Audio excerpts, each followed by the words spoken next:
Dari sebulan lalu. Oh, iya. Dari sebelum 8 April. Arsenal ada 1, 2, 3, 4, 5, 6, 7. 7 pertandingan. Menangnya cuma 2. Dua-duanya lawan Madrid. Anjing nggak? Kan emang memalukan aib Spanyol anjing. Emang achievement Arsenal musim ini cuma ngebantai City sama menang 2 kali lawan Madrid udah. Ya Allah, gue pas lihat urutannya malunya. Ya, ntar masukin. Sekarang beda 3 poin lagi sama City. Iya. Ya itu. Kalau kalah tiga-tiganya? Kalau tiga-tiganya nggak main Champions League, main UEL. Mampus kalau gue main UCL, mampus. Dan gue ngelihat leg pertama, João Neves kan bilang kalau kita mau matiin Arsenal kita harus ngepres sampai depan banget. Dan itu emang dilakuin dari awal, makanya kecolongan di gol pertama juga karena Arsenalnya high press tapi yang nge-press Odegaard bukan Trossard, jadi dia dapat through ball ke Dembele, Kvaratskhelia langsung ke Dembele kan, itu golnya bagus banget sih. Cuma ya itu, gue nonton ini berapa lama ya?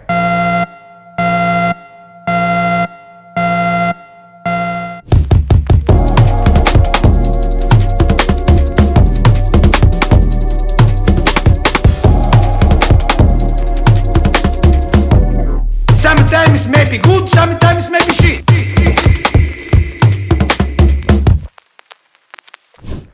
Je suis Paris. Nggak mau extend aja, kemarin nanggung 4 hari. Iya. Mohon maaf. Tapi kemarin apa namanya? Pas Inter PSG sama Arsenal ya? Mainnya di Arsenal ternyata. Iya. Leg pertama. Gue udah bilang ke dia, Bro. Iya. Jadi lu mau ke Gue baru mau ke Paris. match tanggal berapa sih? Emang waktu Arsenal main Match lu kemarin apa match Oh, enggak. ini? Udah. Match yang kemarin kan tanggal 30. Kenapa nggak bilang-bilang sih takut kenain ya? Takut ngeding. Dagang manusia soalnya. Gue jadi nggak boleh ketahuan. Match-nya kan tanggal 30. Dia tanggal 29 balik, gue bilang, "Bro, tanggal 30 ada Arsenal PSG." Tapi gue lupa main di Arsenal. Di London. Sayang banget. Aturan extend aja. Iya, extend seminggu. Seminggu. Buat nonton leg kedua. Iya. Pas kan? Lumayan konten buat TikTok kita, IG kita jalan. Tahu lu. Konten creator lain mah udah bikin live dari stadion. Kita Iya, doang belum. kita doang belum. Kesempatannya tuh di lu kemarin, tau nggak? Lu menyia-nyiakan itu. Nggak mikirin kita banget sih. Gas Paling Egois banget kayaknya. Lu nggak considerate deh. Paling cuma berapa juta. Masya Allah. Berapa tuh? Coba lu hitung berapa. Banyak. Udah pusing lu hitung berapa. Welcome back to TNT Boys Podcast. Malam ini bersama susunannya seperti biasa. Ada Bang Budi, Sehan, Gary, gue sama Mudro. Baru kedatangan lagi. Ay, seneng banget, here we go nggak tuh? Biasa aja. Hah? Biasa aja. Kok biasa aja? Biasa aja. Pemain biasa. Tapi tren kalau yang megang Ancelotti, kayaknya sih nggak kepake. Kayaknya sih nggak kepake. Kalau Xabi Alonso, Kalau pegang Ancelotti ya Lucas Vazquez 2.0 aja. Sama. Tapi udah fix cabut ya Ancelotti? Kayaknya sih pastilah. Sabi. Pasti. Katanya udah mau deal kan sama Brazil Itu Tapi dia. aneh, banyak beritanya digangguinnya sama si Perez. sama Papa. Jadi dikirim-kirim gitu ya? kayaknya itu nggak suka kalau misalkan ini belum kelar sama ini lu udah deal sama yang lain, jangan kayak gitu. Kalau mau lu kelarin dulu, kayaknya sih gitu. Pick me abis. Iya. Itu udah Pick me valid nggak sih kalau si Papa Perez ini? Parah, Pick me abis. Udah parah pick me-nya. Bener-bener si paling dah. Si Wali. Ih, gue nggak kuat banget yang apa namanya H-1 final Copa del Copa del Rey. Rey. Aduh, berisik banget tuh orang, ya Allah. Ya udah tua. Minta segala wasit diganti, minta nggak mau main, lagi lucu-lucunya. Puber kedua aja. Tapi harusnya lucu nggak sih? But Arsenal lucu. Karena Arhan anjing kemarin. Kenapa? Itu lawan Bournemouth kena Arhan. Iya. Lemparan Arhan. Iya, kena lemparan Arhan. Bangsat Sebenernya gol banget. keduanya sih lebih jelek menurut gue. Yang Hujison tuh gol kedua ya? Gol kedua, gol Huijsen tuh kedua. aduh, ini Astagfirullah. mau lawan PSG. Apa yang heading? Gue lupa deh. Dua-dua. Gua nonton kan di HP dua-duanya soalnya. set piece. Satu corner kan? Iya, satu corner, satu yang long throw. Yang long throw tuh Huijsen ya? Apa enggak ya? Lu bayangin dah ironis banget anjing. Arsenal yang awal musim dijuluki raja set piece. Nicolas Jover disanjung-sanjung. Sekarang Sampai dia dibikin mural anjing di London. Gol Huijsen pertama. Gol Huijsen pertama ya? Iya, itu yang lemparan arm. Yang lemparannya pokoknya yang gol pertama. Gue Kedua, ngeliat Evan Nelson. ada cuplikannya si Arteta nahan pelatih Jover. Jover. mau marah gitu. Itu waktu lawan PSG kan? Iya. Jovernya mau marah. Jadi di menit akhir Donnarumma kan diving. Itu clear diving itu. Kan set piece-nya Arsenal. Nah, dengerin dulu. Set piece-nya Arsenal kan emang satu orang Iya. satu fullback kan nge-pick kiper kan. Iya. Donnarumma tuh dari awal udah letoy. Terus pas Priwit, bolanya di itu kesenggol dikit sama Ben White ya kalau nggak salah. Ben White dia langsung Jatuh. Terus tapi gol. terus fall. Fall. Tapi kalaupun nggak fall, bolanya pun juga langsung di heading sama Marquinhos kalau nggak salah. Nah, Nicolas Jover itu marah-marah banget. Sama Arteta langsung ditahan. Marah-marahnya sama siapa? Ke yang itu. Sama ke official. Official. Yang ini yang megang apa namanya? Edition time. Itu-itunya. Mundur. Udah pokoknya gue coba deh anjing. Gue bingung, gue kalau punya set piece coach begitu yang tingkah lakunya begitu lebihin dari manajernya, gue tampol sih sebagai manajer. Jujur ya. Sumpah kan banyak Enggak, yang maksud ngomong gue, kayak jadi kayak role-nya tuh ke reverse Nah, gitu loh. kan sempat ada yang bilang tuh fans apa ya, fans MU atau apa gitu. Dia bilang he thinks he's the main character gitu. Iya. Nggak tahu mungkin Action mulu, anjing. mungkin di Arsenal udah ada hierarkinya masing-masing kali ya, kita nggak tahu. Bagian set piece sih emang hierarkinya Jover jadi Artetanya yang lebih beta. Kayak Ted Lasso aja lu tau gak? Yang apa? Kan dia punya set piece Ada coachnya. yang satu set piece yang dari offside semua, Iya, tiba-tiba gitu. jalan balik Yang ke nggak onside. sobol. Iya, Yang pakai yang nggak taktik sobol. NFL. Iya. Iya. Itu Wah. yang Itu kan PSG. Si Nathan. Iya. Kan Nah, itu kalau kayak- net piece kan kalau set piece kan selalu Nathan kan yang ngatur apa segala macam. Dia terinspirasi dari situ tuh. Kayaknya. Nggak, tapi tuh set piece lucu banget sih pas gue liat pas lawan PSG yang semuanya tuh bener-bener offside-nya tuh, ini lainnya PSG kan nih, semua rata nih, satu begini, paling ada 1-2 pemain yang lebih di belakang dikit kan. Pemain Arsenalnya tuh di sini, di ujung kanan. Tapi kan emang taktiknya kayak gitu. Selalu kayak gitu emang. Ya Harry say reward, jadi di Iya offside sih. dulu, ngangkat tangan dia Ngangkat tangan, mundur, maju lagi. Iya. Cuma kan ya itu, jadinya Merino-nya offside. Gue tuh lucu banget. Tapi ini berarti Arsenal menuju pertandingan lawan PSG kalah semua ya? Seri satu. Seri satu. Seri satu lawan siapa? Crystal Palace. Crystal Lu Palace. harus lihat. Kan oh iya dua. deh, hari Weekday. Iya. Itu sebelum PSG nggak sih? Enggak lah, setelah dong. Setelah. Masa sih? Setelahnya tuh seri lawan Brentford nggak sih? Enggak, Brentford kalah kan? Lupa gua. Oh ya, enggak dong. Bournemouth Itu Bournemouth kalah. Brentford lu kalah kemarin. Nih. dari ini sebelum Iya kan kalah kan lawan Palace. dari sebulan lalu lah, sebulan lalu. Oh iya, Dari sebelum 8 April. Arsenal ada 1 2 3 4 5 6 7. 7 pertandingan. Menangnya cuma 2. Dua-duanya lawan Madrid. Anjing nggak? Kan emang memalukan aib Spanyol anjing. Emang achievement Arsenal musim ini cuma ngebantai City sama menang 2 kali lawan Madrid udah.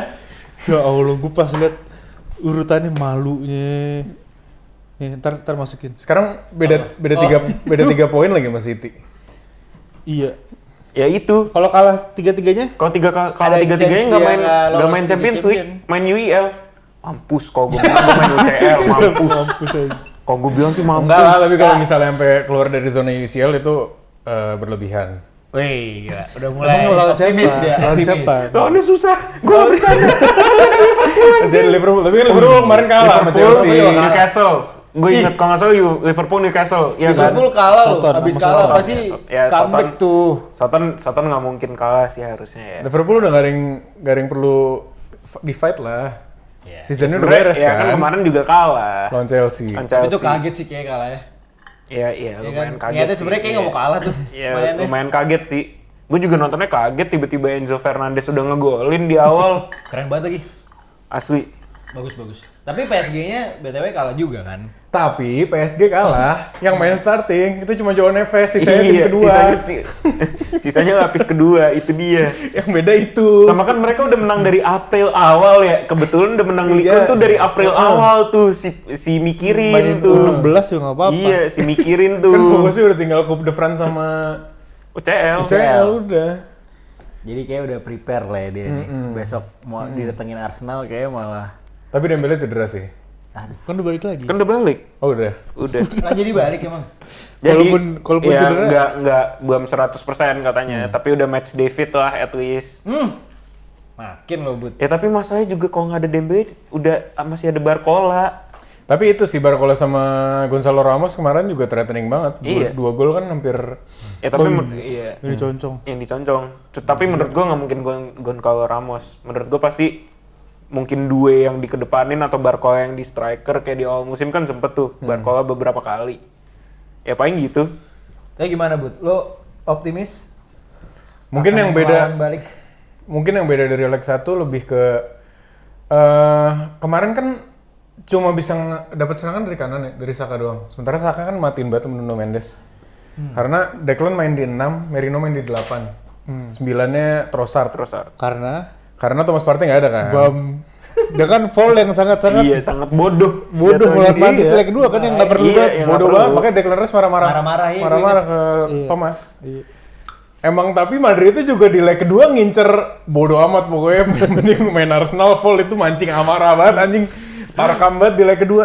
Cuma ya itu yang ngebedain, ya Thomas udah balik di 6, Partey udah balik di 8. Berarti dengan adanya Thomas sama Partey, Rice balik di 8. Dengan adanya Rice di 8 ya dia bisa breakthrough lewat tengah, harus lewat kanan mulu. Kalau Odegaard kan ya udah mati aja tuh orang kan. Main 10 orang anjing, Odegaard nggak ngapa-ngapain. Kan emang Odegaard aesthetic bowler sama kayak Szoboszlai. Yang penting ngeliat kamera 50 kali aja per game buat difoto. Sama gini-gini, Iya, ngeliat bersihin rambut. Bruno marah-marah tapi masih ada gunanya jauh anjing. Iya. Udah Martin aduh astagfirullah. Nwaneri aja yang main besok dah. Kapten lu loh itu. Iya, ya tapi kan kapten kan nggak di lapangan doang tapi di off the pitch-nya juga kan. Jadi mungkin itu yang masih. Tapi menurut gua kayak Odegaard beta male banget lagi kalau di luar lapangan kayak kelihatan banget gitu loh. Tapi kenapa dia bisa kaptenin Norway juga? Kenapa menurut lo?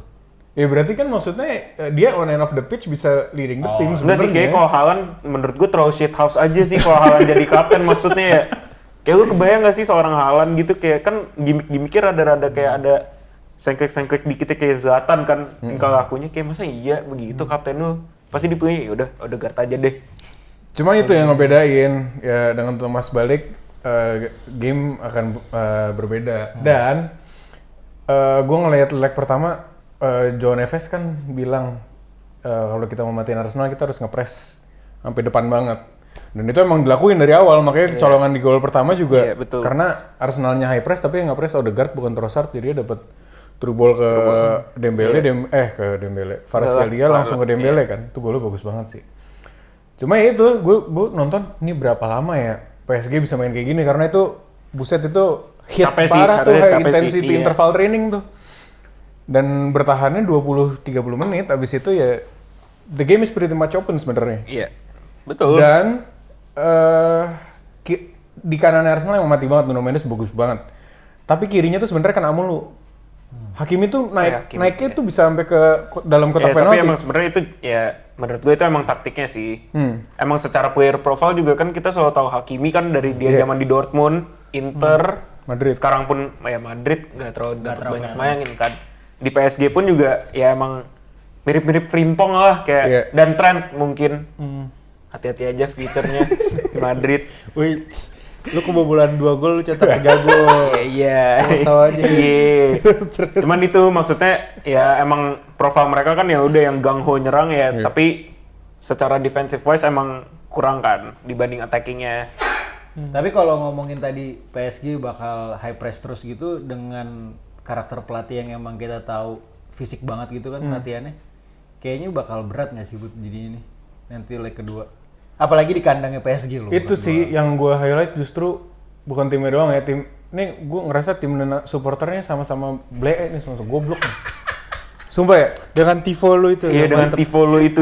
Gue mau ngomongin tifo sedikit. Jadi, Ashburton Army itu udah bikin desain. Desainnya tuh La Casa de Papel gitu. Iya tahu. Jadi Dibahas kemarin itu. iya, ya sebenarnya emang tifo draftnya pun nggak bagus. Tapi ya better lah at least gitu. Ini ada Arteta kan, belakangnya Saka yang mirip sama siapa lu bilang? Mirip sama siapa ya gue bilang ya? Lu bilang mirip siapa deh, nggak mirip sama Saka. Terus ada Martinelli, ada Odegaard pakai yang baju merahnya Hani Heis main catur. Ditolak gara-gara berafiliasi dengan mafia. Dikasih tifo generik kayak Ultimate Team. Kan anjing. Udah gitu gini lagi Letoy sebelah. Letoy sebelah, iya. Bagusan Kalau itu kurang, Spurs, itu cuy. supporter yang narik di ininya. Gue pernah lihat kan yang tifonya Indo kan. Itu kan yang Indo, narik. ini- Ya enggak beda, tapi harusnya kurang lebih sama nggak sih? Maksudnya Justru iya, itu. Tarik Yang narik kan? pasti Ashburton Army kan. Iya. Desain gue udah ditolak nih. Oh iya sih. bete. Iya sih, udah sekalian letoin aja deh berarti. Iya. sih. Nggak, yang paling sampah dibandingin sama supporter DBL. Iya, Bagusan DBL. Nggak, tapi supporter DBL gue beneran ngeliatnya kayak gue salut sih ngeliatnya. Itu sampai Effort, ada effort, ininya cuy. kan. Emang maksudnya dicari gitu loh Iya. siapa best supporter tuh kalau nggak salah. Iya, di sampai DBL tuh emang dicari ada kok, kayak emang gitu. dicari best supporter dan lain-lain buat Jadi mungkin DBL. Arsenal bisa ikutan itu dulu lah. Arsenal kayaknya harus nge-hire orang Bali buat bikin ogoh-ogoh deh.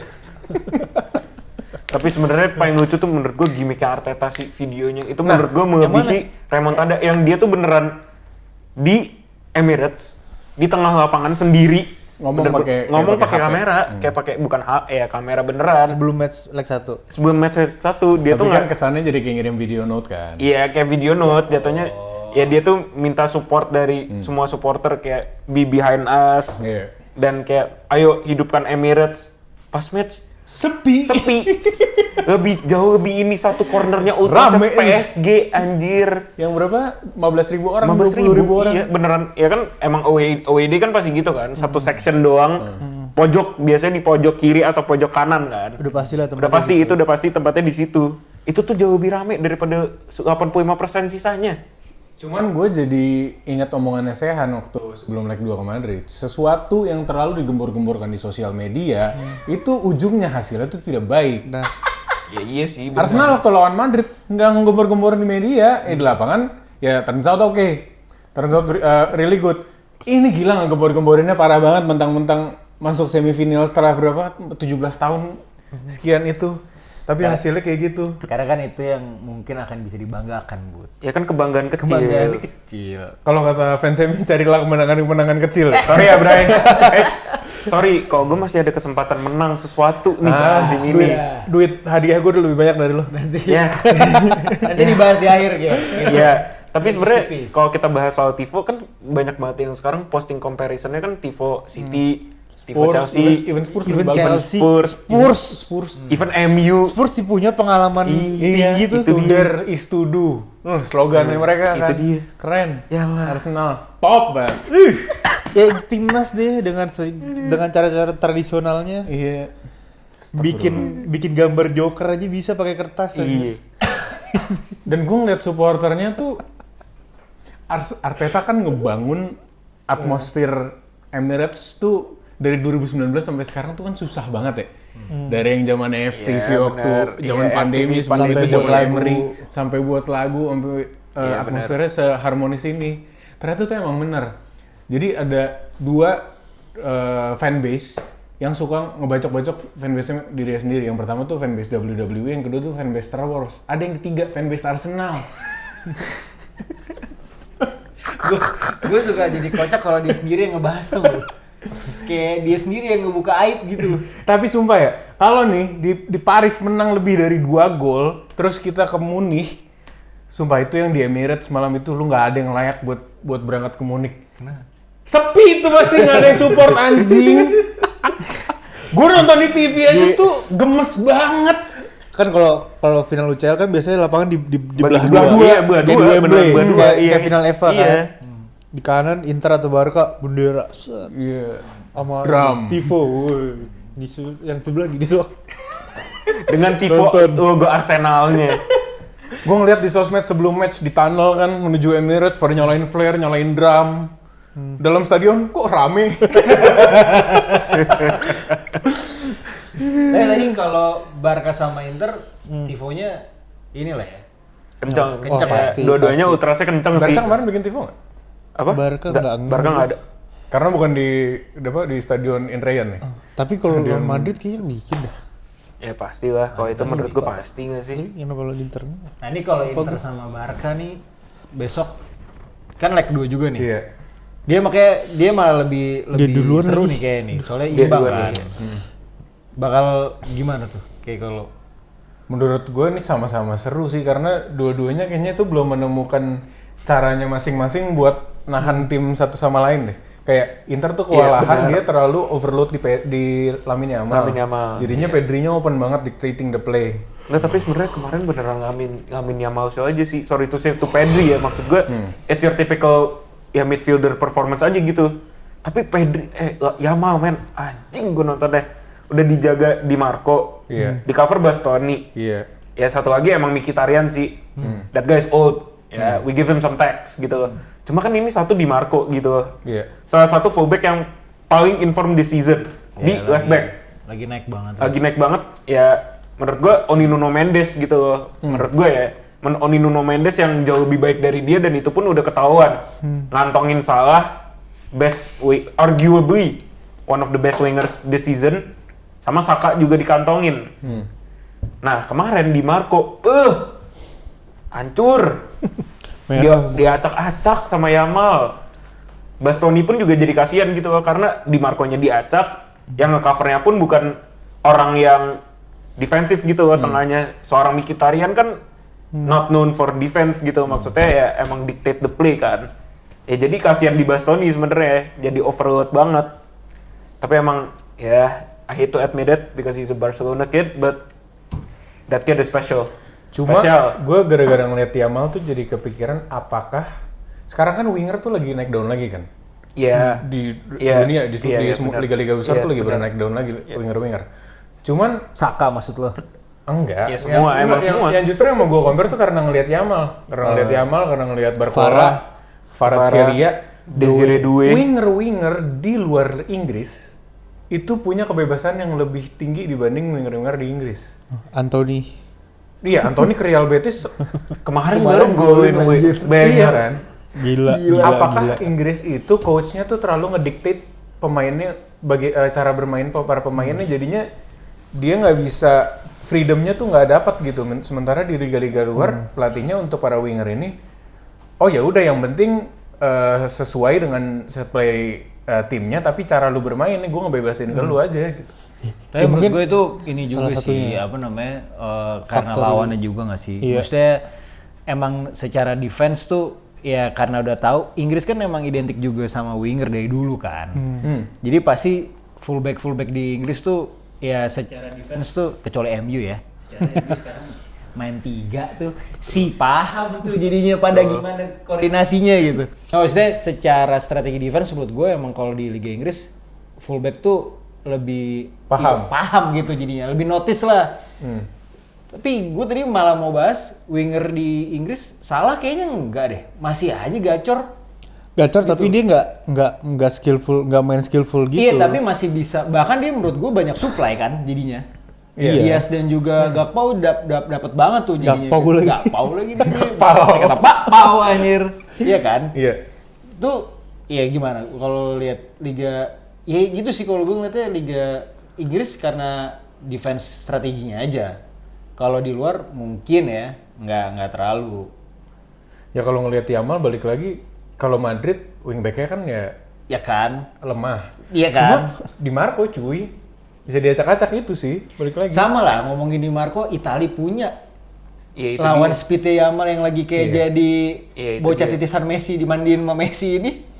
Gimana nggak susah tuh ngejagain. Ya kita nggak tahu ya kalau ternyata Barcelona masuk final terus PSG masuk final, Yamal ketemunya sama Nuno Mendes akan kayak gimana? Iya, akan gimana ya. Nah, itu. Cuma sebenarnya balik lagi kayak yang Bang Sam bilang, kalau menurut gue ya, gue nggak tahu ini benar apa enggak, silakan dijudge.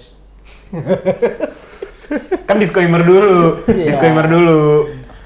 Kalau menurut gue itu karena top tim IPL kan sampai musim ini kan sebenarnya ya harusnya quote on quote harusnya kan masih dengan doktrinnya Pep kan. Iya. Dari pelatih-pelatihnya pun juga under Pep gitu loh, bawahannya Pep, mau itu Maresca, mau itu Arteta, mau itu pun di awal musim Ten Hag. Itu semua under Pep. Mereka ngikutin cara mainnya Pep. Dan Pep kan known for the robotic style kan. Nah, di luar ini kan Luis Enrique atau sama naik Hansi Flick.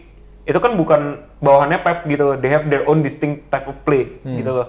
Mungkin makanya menurut gue di EPL kenapa winger-wingernya kecuali Salah dan Saka ya, mungkin kemungkinan besar itu kenapa masih quote on quote dictated ya, itu emang karena di EPL itu doktrinnya masih ngikutin Pep sampai musim ini kelar. Karena dengan caranya Arne Slot kan kelihatan tuh Salahnya jadi hidup banget dan left wing-nya Diaz atau Gakpo terkadang lebih direct type of play kan. Sekarang lebih direct, udah kembali ke direct football lagi kan. Udah bukan that nonsense side to side football of Peps, thank God. Cuman ya itu sih menurut gue emang dari liganya aja yang belum adaptasi kayak yang di luar kan. Top teams yang di luar kan yang udah dictate that play kan. Dan selama ini kan selalu Pep yang dictate kan. Dan baru musim ini nih mulai berubah dari Liverpoolnya Arne Slot. Makanya menurut gue ya it's interesting to see next season aja sebenarnya. Apakah akan kembali possession football lagi kah atau udah jadi direct play ngikutin liga lain kah? Who knows? Tapi balik ke 2 semifinal ini ya. Ini semifinal nggak sih itu? Semifinal. Iya. Kayaknya emang Barca Inter ada susah ditebak nih. Parah sih. Iya nggak sih? Soalnya gini kok, kan gue kemarin nobar. Seru banget lagi. Oh lo bareng Bafu ya? Sama Randy juga ya? Sama Agista.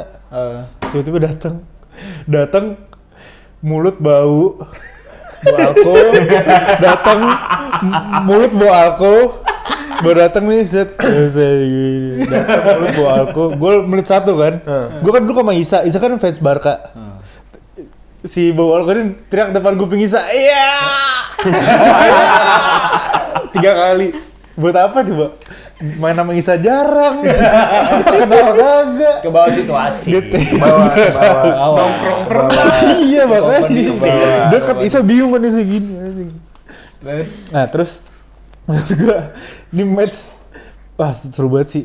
Satu kan ini benar-benar main di daerah Barca doang, main di daerah Inter doang kan. Ya si betul. Barca benar-benar highlight banget, hampir setengah lapangan. Tapi mereka kan emang selalu gitu. Emang selalu gitu. Karena Inigo Martineznya kan S2 offside tuh. Iya. Nah, tapi Inter ketika nyerang sangat efektif. Bener-bener sangat efektif. Itu gila.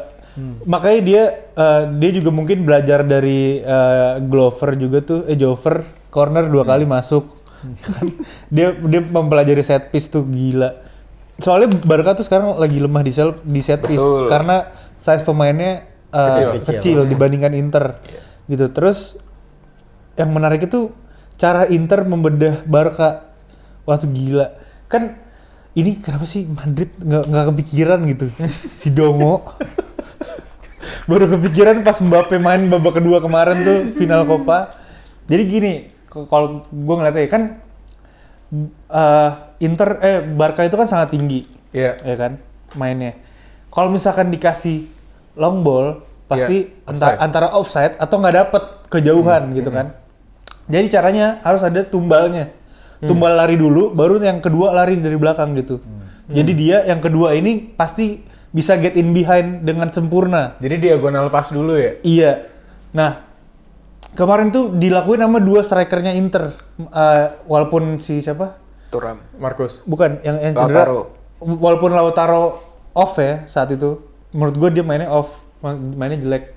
Tapi ada beberapa momen Thuram dan Lautaro ataupun Taremi di babak kedua itu ngelakuin kayak dari belakang misalkan ke Barella, dipasingnya ke si Thuram dulu. Thuram tuh cuma jadi wall pass doang. Ntar yang lari tuh si Lautaro akhirnya dia bisa break offset trapnya Barca, akhirnya bisa ke Dumfries, bisa ke Mkhitaryan, bahkan yang golnya yang offset Mkhitaryan Itu tidak offside. Nah, udah tuh kan mana dikeluarin gambar lama banget kata Isa, diedit dulu bentar.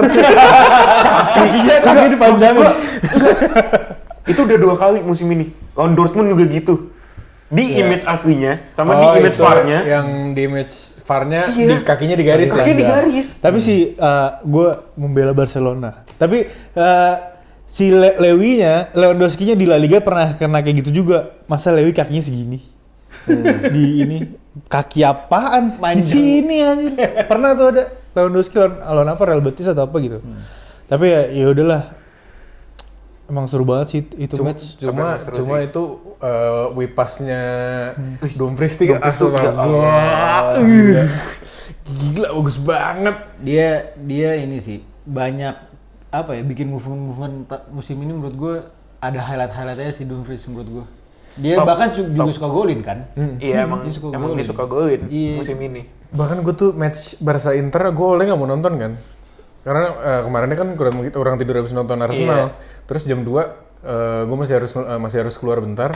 Gue ya udah gue pasang aja, anjing lah. Jadi nonton sampai babak kedua. Seru gila. Orang Tapi menit emang 1 seru langsung gol ya seru lah. Iya. Dan golnya tuh wah Ciamik top, Thuram top. Dan back heel-nya tuh kalau misalnya nggak, kalau datar itu kena kakinya Iya. Pau apa ini gue ya itu. Iya, kena. Ini agak ngangkat dikit ih. Top, bener-bener. Prediksi Arsenal PSG. PSG 3-0. Berapa? 3-0. Enggak, nih bayangin aja gue main di PSG nih. Gue main di Parc de France. Parc de France. Enggak semua orang bisa comeback di Prancis. Balik lagi kan. Marcus in Paris. Tapi bener, lu aja main di Emirates aja pemain lu jiper sama Ultraset PSG. Yang dengan satu section itu, bayangin ini Apa 3/4 section. Gar, Kabar sih. gue kasih tau nih, musuh Arsenal tuh bukan lawan, dirinya sendiri. Itu dia, apalagi gue dibawa ke Iya sih. kandang musuhnya. Enggak, tapi maksud gue PSG itu defense-nya bukan yang terbaik. Kemarin Donnarumma itu lagi bagus banget. Iya. Jadi peluang sebenarnya masih ada. Cuman kalau ditanya prediksi Arsenal PSG, kayaknya sih yang lolos tepakan PSG tapi hasilnya seri. Menurut gue gitu. Oke. Oke. 0-0 apa ada 1-1? Kayaknya sih ada gol. Kayaknya ada gol. Heeh. Oke. Kalau Barca Inter? Barca Inter Gue maunya Inter lah. Gue juga maunya Inter. Kayaknya emang ada yang mau Barca kecuali Decul. Kalau gue tanya, enggak nih, gue serius nanya nih. Emang ada gitu orang yang mau? Fun fact juga, Inter belum pernah kalah di kandang di UCL selama berapa musim atau berapa match. ya kalau misalnya kayak gitu mah Arsenal juga nggak pernah kalah. Ya soalnya 6 Sama tahunnya lu belum main di situ. Bukan. Arsenal nggak pernah kalah di Prancis. pernah main. Si pernah main di Prancis. Ada statnya. Nih bentar Coba. nih gue cek. Sama aja ini statnya kayak nggak pernah kalah di UCL 7 tahun, 6 tahunnya nggak main di UCL, anjing. Ya iya dong. 6 Ya tahunnya nggak iya. Oh enggak nih. Oke, gimana? Ini Dari 1970 Arsenal 13 kali datang ke Prancis. 7 menang, 5 seri, 1 kalah, ada 1 kalah. Tapi nih, ini emang fanbase Arsenal kan toxic banget ya. Ini tuh stat gak penting banget. Ada yang ngepost, Arsenal have never lost a game in France on a Wednesday in their entire history. Ntar abis ini kita akan ada section, gua akan jawab. Ini alasannya ya begini. Ini alasannya Gila begini. banget fans Arsenal tau gak? Ini. Ngebunuh Bener diri kan? sendiri. Bener kan? Tuh. Oke. Jadi kayaknya Prediksi fun fact juga, Apa? Inter Barca wasitnya lu tau gak siapa? Oh, bener. Agentnya Perez. Agennya Perez. Agennya Perez. Yang Julian Alvarez slip. Ah. Nah itu wasitnya. Oke. Udah valid kayaknya. Dengan fun fact Arsenal yang luar biasa ini. Kita validkan Lalu prediksi ada agent Perez. Harus valid.